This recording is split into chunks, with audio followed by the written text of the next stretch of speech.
আসসালামু আলাইকুম। ষষ্ঠ শ্রেণীর সুপ্রিয় শিক্ষার্থীবৃন্দ, আমরা গত ভিডিওগুলোতে তোমাদের গণিত বইয়ের অনুশীলনী ১.১ এর ১, ২ এবং ৩ নং প্রশ্নের সমাধান দেখেছি। আজকের ভিডিওতে আমরা ৪, ৫ এবং ৬ নং প্রশ্নের সমাধান দেখব। এই প্রশ্নগুলো সমাধান জানার পূর্বে তোমরা যারা এখনও আমাদের এই চ্যানেলটিকে সাবস্ক্রাইব করোনি, তারা এখনই চ্যানেলটিকে সাবস্ক্রাইব করে রাখো। আর যারা সাবস্ক্রাইব করেছো তাদেরকে অসংখ্য ধন্যবাদ। প্রথমে আমরা ৪ নং যে প্রশ্নটি রয়েছে এই প্রশ্নটির সমাধান করব।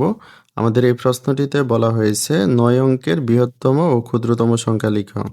আমাদেরকে ৯ অঙ্কের বৃহত্তম ও ক্ষুদ্রতম সংখ্যা লিখতে হলে আমাদের প্রথমে ১ অঙ্কের বৃহত্তম সংখ্যা ও ১ অঙ্কের ক্ষুদ্রতম সংখ্যা জানা থাকতে হবে।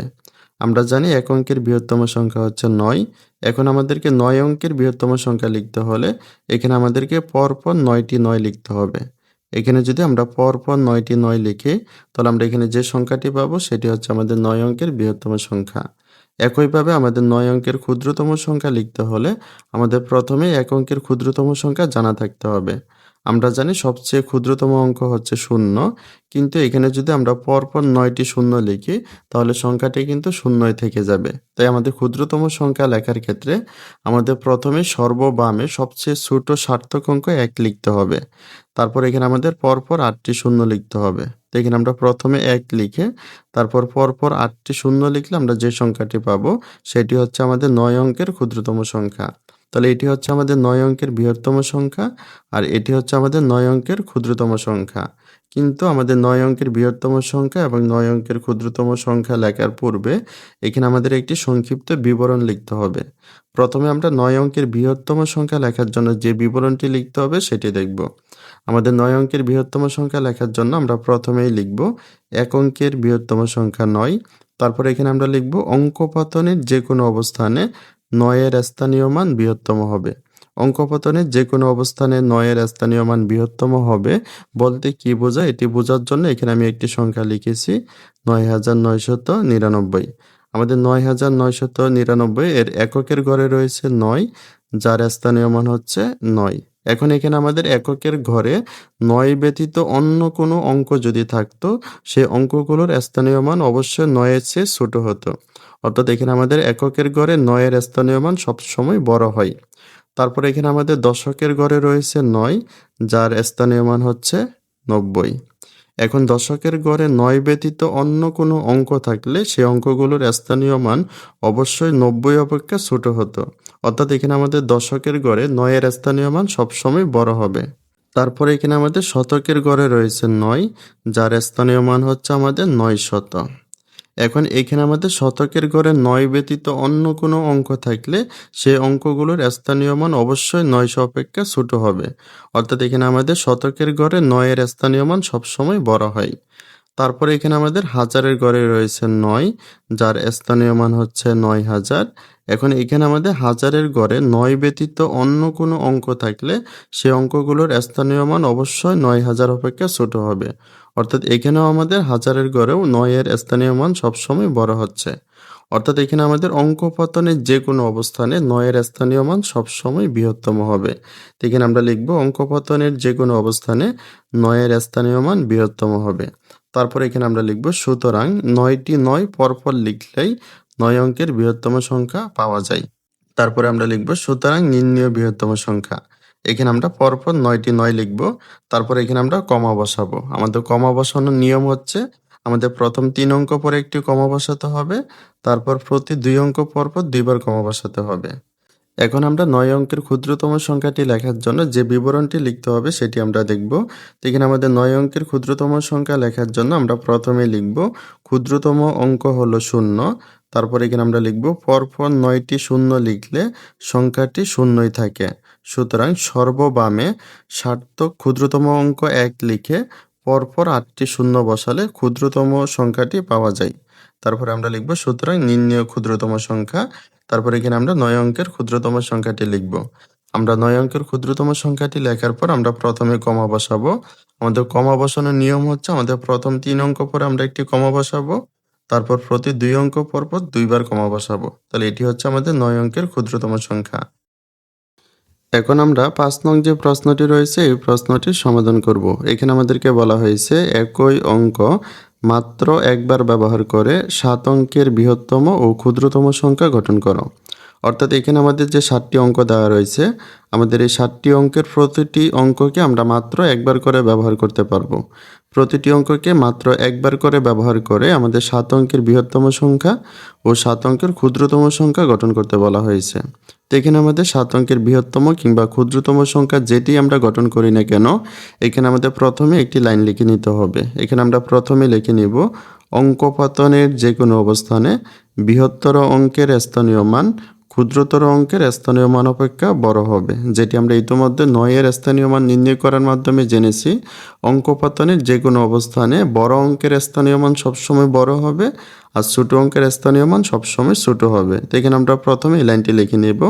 তারপরে এখানে আমাদের যে অঙ্কগুলো রয়েছে, আমাদের এই অঙ্কগুলোকে বড় থেকে ছোট ক্রমে আমরা সাজিয়ে লিখব। যেহেতু এখানে আমাদের প্রথমে বৃহত্তম সংখ্যাটি গঠন করতে বলা হয়েছে, তো এখানে আমরা প্রথমে বড় থেকে ছোট ক্রমে সাজিয়ে লিখব। তো এখানে আমাদের সবচেয়ে বড় অঙ্ক হচ্ছে 9। তো এখানে আমরা প্রথমে লিখব 9, তারপর এখানে আমরা গ্রেটার দেন চিহ্নটি দিয়ে, তারপর আমাদের বড় অঙ্ক হচ্ছে 8, তারপর এখানে আমরা লিখব 8। আর এখানে আমাদের যে গ্রেটার দেন চিহ্নটি রয়েছে, এটির মানে হচ্ছে আমাদের এই ফাঁকা অংশটি যেদিকে থাকবে সেদিকে হবে আমাদের বড় অঙ্কটি, আর ছোট অংশটি যেদিকে থাকবে সেদিকে হবে আমাদের ছোট অঙ্কটি। এখন যদি আমরা এই গ্রেটার দেন চিহ্নটিকে ঘুরিয়ে লেস দেন আকারে লিখি, তখন আমাদের এই ফাঁকা অংশের দিকে থাকবে বড় অঙ্কটি আর ছোট অংশের দিকে থাকবে আমাদের ছোট অঙ্কটি। আর এখানে আমাদের যে গ্রেটার দেন চিহ্নটি রয়েছে, এর ফাঁকা অংশটির দিকে রয়েছে 9 আর ছোট অংশটির দিকে রয়েছে 8। অর্থাৎ এখানে আমাদের 9 হচ্ছে বড় আর 8 হচ্ছে ছোট। তারপরে আমাদের বড় অঙ্ক হচ্ছে আমাদের 5, তারপরে এখানে আমরা লিখব গ্রেটার দেন চিহ্নটি দিয়ে এখানে আমরা 5 লিখব। অর্থাৎ এখানে হচ্ছে 8 বড় আর 5 হচ্ছে ছোট। তারপরে একইভাবে আমাদের রয়েছে 4, তারপর 3, তারপরে 2, তারপরে 1। আমরা এগুলো পর্যায়ক্রমে লিখব 4, 3, 2, 1। এখানে আমাদের সবসময় গ্রেটার দেন চিহ্নটি ব্যবহার করতে হবে, কারণ আমাদের বাম পাশের অঙ্কটি হচ্ছে বড় আর ডান পাশের অঙ্কটি হচ্ছে ছোট। তো আমাদের প্রথমে এখানে বড় থেকে ছোট ক্রমে আমরা সাজিয়ে লিখব। তারপর এখানে আমরা লিখব সুতরাং বড় থেকে ছোট ক্রমে অঙ্কপাতন করলেই বৃহত্তম সংখ্যাটি পাওয়া যায়। এটি লেখার পর এখন আমরা এখানে লিখব সুতরাং নির্ণেয় বৃহত্তম সংখ্যা। এখানে আমাদের যে অঙ্কগুলো রয়েছে আমরা এই অঙ্কগুলোকে পাশাপাশি লিখে দেব। এখানে আমাদের যে গ্রেটার দেন চিহ্নটি রয়েছে, আমরা এই গ্রেটার দেন চিহ্নটি বাদ দিয়ে শুধু অঙ্কগুলোকে আমরা পাশাপাশি বসিয়ে দিব। পাশাপাশি বসিয়ে দিলে আমরা বৃহত্তম সংখ্যাটি পেয়ে যাব। তারপর এখানে আমাদের কমা বসাতে হবে, আর কমা বসানোর নিয়ম হচ্ছে আমাদের প্রথম 3 অঙ্ক পর একটি কমা বসাতে হয়, তারপর প্রতি 2 অঙ্ক পর পর কমা বসাতে হয়। তো এখানে আমরা প্রথম 3 অঙ্ক পরে একটি কমা বসাবো, তারপর 2 অঙ্ক পরে একটি কমা বসাবো। তাহলে এটি হচ্ছে আমাদের বৃহত্তম সংখ্যা। এখন আমাদেরকে ক্ষুদ্রতম সংখ্যা গঠন করতে হবে। তো ক্ষুদ্রতম সংখ্যা গঠন করার জন্য আমরা এখানে যে সংখ্যাটি গঠন করেছি আমরা এখানে বড় থেকে ছোট ক্রমে সাজিয়ে লিখেছি, আর ক্ষুদ্রতম সংখ্যা গঠন করার জন্য আমরা ছোট থেকে বড় ক্রমে সাজিয়ে লিখব। এখানে আমাদের সবচেয়ে ছোট অঙ্ক হচ্ছে 1, তো এখানে আমরা প্রথমে 1 লিখব। আর এখানে যেহেতু আমরা ছোট থেকে বড় ক্রমে সাজিয়ে লিখব, তো এখানে আমরা লেস দেন চিহ্নটি ব্যবহার করব। তারপরে আমাদের ছোট অঙ্ক হচ্ছে 2, এরপর আমরা 2 লিখব। আর এখানে আমাদের লেস দেন চিহ্নটি মানে হচ্ছে আমাদের এই লেস দেন চিহ্নটির ফাঁকা অংশটি যেদিকে থাকবে সেদিকে আমাদের বড় অঙ্কটি থাকতে হবে, আর ছোট অংশের দিকে আমাদের ছোট অঙ্কটি থাকতে হবে। তো এখানে অবশ্যই আমাদের 2 1-এর চেয়ে বড় রয়েছে। তারপরে আমরা একইভাবে লেস দেন চিহ্নটি ব্যবহার করে এরপরে আমাদের ছোট অঙ্ক রয়েছে 3, আমরা এরপরে 3 লিখব। তারপরে আমরা লেস দেন চিহ্নটি ব্যবহার করে এরপরে আমাদের ছোট অঙ্ক রয়েছে 4, এরপরে আমরা 4 লিখব। তারপরে আমরা পর্যায়ক্রমে 5, 8, 9 এগুলো আমরা ছোট থেকে বড় ক্রমে সাজিয়ে লিখব। তো এখানে আমরা ছোট থেকে বড় ক্রমে সাজিয়ে লেখার পর এখন আমরা লিখব সুতরাং ছোট থেকে বড় ক্রমে অঙ্কপাতন করলেই ক্ষুদ্রতম সংখ্যাটি পাওয়া যায়। তো এখানে আমরা লিখব সুতরাং নির্ণেয় ক্ষুদ্রতম সংখ্যা। তো এখানে আমাদের যে অঙ্কগুলো রয়েছে আমরা এখানে লেস দেন চিহ্নটি বাদ দিয়ে এই অঙ্কগুলোকে আমরা পাশাপাশি বসিয়ে দেব। তাহলে এটি হচ্ছে আমাদের নির্ণেয় ক্ষুদ্রতম সংখ্যা। আমাদের ক্ষুদ্রতম সংখ্যাটি বের করার পর এখানে আমাদের কমা বসাতে হবে। আমাদের কমা বসানোর নিয়ম হচ্ছে আমাদের প্রথম 3 অঙ্ক পরে একটি কমা বসাতে হয়, তারপর প্রতি 2 অঙ্ক পর পর কমা বসাতে হয়। তো এখানে আমরা প্রথম 3 অঙ্ক পরে একটি কমা বসাবো, তারপর 2 অঙ্ক পরে আবারও কমা বসাবো। তাহলে এটি হচ্ছে আমাদের নির্ণেয় ক্ষুদ্রতম সংখ্যা। তো এইভাবে আমরা 7 অঙ্কের বৃহত্তম সংখ্যা এবং ক্ষুদ্রতম সংখ্যা গঠন করব। এখন আমরা একইভাবে 5-এর খ নং যে প্রশ্নটি রয়েছে এই প্রশ্নটি সমাধান করব। আমাদের 5-এর খ নং প্রশ্নটি সমাধানের জন্য আমরা প্রথমে এই লাইনটি লিখে নিব। এখানে আমরা প্রথমে লিখে নিব অঙ্কপাতনের যে কোনো অবস্থানে বৃহত্তর অঙ্কের স্থানীয় মান ক্ষুদ্রতর অঙ্কের স্থানীয় মান অপেক্ষা বড় হবে। আমরা প্রথমে এই লাইনটি লিখে নিব। আর এখানেও যেহেতু আমরা প্রথমে বৃহত্তম সংখ্যাটি গঠন করব, তো এখানে আমরা প্রথমে বড় থেকে ছোট ক্রমে অঙ্কগুলোকে সাজিয়ে লিখব। এখানে আমাদের সবচেয়ে বড় অঙ্ক হচ্ছে 9, এখানে আমরা প্রথমে 9 লিখব। তারপরে আমাদের বড় অঙ্ক হচ্ছে 8, তাই এখানে আমরা গ্রেটার দেন চিহ্নটি দিয়ে এরপরে 8 লিখব। তারপরে রয়েছে আমাদের 7, আমরা গ্রেটার দেন চিহ্নটি দিয়ে 7 লিখব। তারপরে আমরা 5, তারপরে আমাদের রয়েছে 4, তারপরে 3, তারপরে 0। আমরা পর্যায়ক্রমে 5, 4, 3, 0 এভাবে সাজিয়ে লিখব। তারপরে আমাদের বৃহত্তম সংখ্যাটি গঠন করার জন্য এখানে আমরা লিখব, সুতরাং বড় থেকে ছোট ক্রমে অঙ্কপাতন করলেই বৃহত্তম সংখ্যাটি পাওয়া যায়। তারপরে আমরা লিখব, সুতরাং নির্ণেয় বৃহত্তম সংখ্যা। এখানে আমাদের যে অঙ্কগুলো রয়েছে আমরা এই অঙ্কগুলোকে পরপর বসিয়ে দিব। আমরা এখানে গ্রেটার দেন চিহ্নটি বাদ দিয়ে এই অঙ্কগুলোকে যদি আমরা পরপর বসিয়ে দেই, তাহলে এটি হচ্ছে আমাদের বৃহত্তম সংখ্যা। আমরা অঙ্কগুলোকে পরপর বসানোর পর এখানে আমাদের কমা ব্যবহার করতে হবে। আমরা প্রথম 3 অঙ্ক পরে একটি কমা দেব, তারপর 2 অঙ্ক পরে একটি কমা দেব। তো এটি হচ্ছে আমাদের বৃহত্তম সংখ্যা। এখন আমরা ক্ষুদ্রতম সংখ্যাটি গঠন করব। তো ক্ষুদ্রতম সংখ্যা গঠন করার জন্য আমাদের এই অঙ্কগুলোকে ছোট থেকে বড় ক্রমে সাজাতে হবে। অর্থাৎ সবচেয়ে ছোট অঙ্কটিকে প্রথমে লিখতে হবে, তারপরে পর্যায়ক্রমে বড় অঙ্কটিকে সবার শেষে লিখতে হবে। তো এখানে আমাদের সবচেয়ে ছোট অঙ্ক হচ্ছে 0, আমরা প্রথমে 0 লিখব। তারপরে এখানে যেহেতু আমরা ছোট থেকে বড় ক্রমে সাজাবো, এখানে আমরা লেস দেন চিহ্নটি দিয়ে এরপরে ছোট অঙ্ক হচ্ছে 3, আমরা 3 লিখব। 0-এর পর আমরা 3 লিখব, তারপরে হচ্ছে 4, তারপরে 5, তারপরে 7, তারপরে হচ্ছে আমাদের 8, তারপরে 9। আমরা এভাবে পর্যায়ক্রমে সাজিয়ে লিখব। এখন এখানে আমরা লক্ষ্য করি আমাদের এখানে যে অঙ্কগুলো রয়েছে, আমরা যদি এই অঙ্কগুলোকে এখন পাশাপাশি বসিয়ে সংখ্যা গঠন করি, তাহলে এখানে আমাদের যে সংখ্যাটি হবে আমাদের সেই সংখ্যাটি প্রথমে কিন্তু 0 লিখতে হবে। অর্থাৎ এখানে আমাদের সংখ্যাটি হবে এরকম, প্রথমে হবে 0, তারপরে হচ্ছে 3, 4, 5, 7, 8, 9। এটি হচ্ছে আমাদের সংখ্যাটি। এখন এখানে আমরা লক্ষ্য করি আমাদের সংখ্যাটির প্রথমে 0 রয়েছে। আর আমরা জানি কোনো সংখ্যার বাম পাশে 0 থাকলে সেই 0-এর ভ্যালু থাকে না, অর্থাৎ 0টিকে আমরা বাদ দিয়ে দিতে পারি। এখন যদি আমরা 0টিকে বাদ দিয়ে দেই, তাহলে এখানে আমাদের যে সংখ্যাটি হচ্ছে সেটি কিন্তু 7 অঙ্কের ক্ষুদ্রতম সংখ্যা হচ্ছে না, এটি 6 অঙ্কের ক্ষুদ্রতম সংখ্যা হচ্ছে। কিন্তু আমাদের প্রশ্নে বলা হয়েছিল কি 7 অঙ্কের ক্ষুদ্রতম সংখ্যা গঠন করার জন্য। আমাদের 7 অঙ্কের ক্ষুদ্রতম সংখ্যা গঠন করতে হলে অবশ্যই 0কে বাদ দেওয়া যাবে না। তাই 0কে বাদ না দিয়ে 7 অঙ্কের ক্ষুদ্রতম সংখ্যা গঠন করার নিয়ম হচ্ছে, আমাদের প্রথমে এখানে সবচেয়ে ছোট যে সার্থক অঙ্ক 3 রয়েছে, আমাদের সবচেয়ে ছোট সার্থক অঙ্ক 3কে আমাদের প্রথমে লিখতে হবে। তারপরে আমাদের 0 লিখতে হবে। অর্থাৎ এখানে আমরা প্রথমে সবচেয়ে ছোট সার্থক অঙ্কটি লিখব, তারপর আমরা 0 লিখব। তারপর আমাদের বাকি যে অঙ্কগুলো রয়েছে সেগুলো আমরা পর্যায়ক্রমে লিখব। তাহলে এটি হচ্ছে আমাদের কি 7 অঙ্কের ক্ষুদ্রতম সংখ্যা। তো 7 অঙ্কের ক্ষুদ্রতম সংখ্যা গঠন করার পর এখন এটির জন্য আমাদের একটি বিবরণ লিখতে হবে।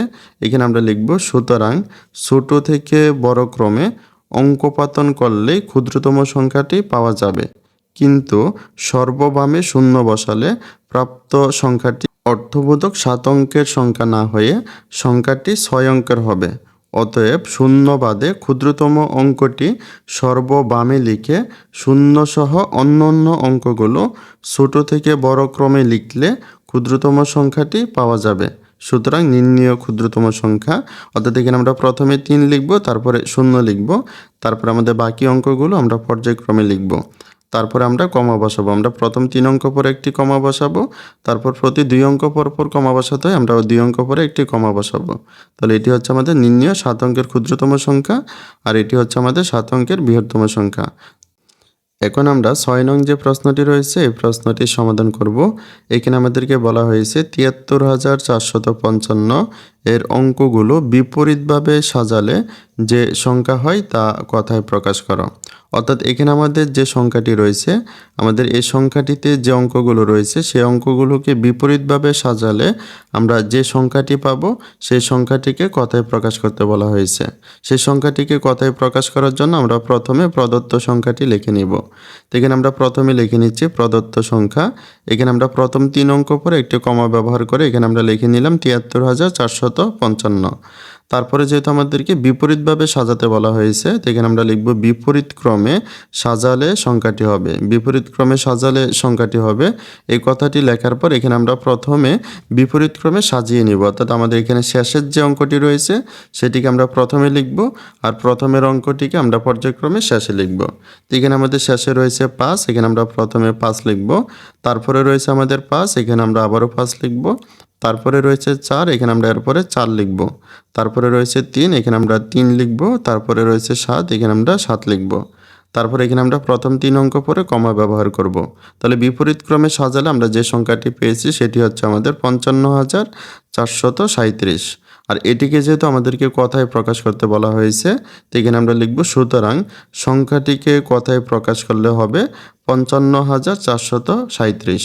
তাহলে এটি হচ্ছে আমাদের 6 নং যে প্রশ্নটি সেটির সমাধান। তাহলে সুপ্রিয় শিক্ষার্থীবৃন্দ, তোমাদের ভিডিওটি এই পর্যন্তই। ভিডিওটি ভালো লাগলে অবশ্যই লাইক, কমেন্ট, শেয়ার করে পাশে থাকবে। সকলকে অসংখ্য ধন্যবাদ।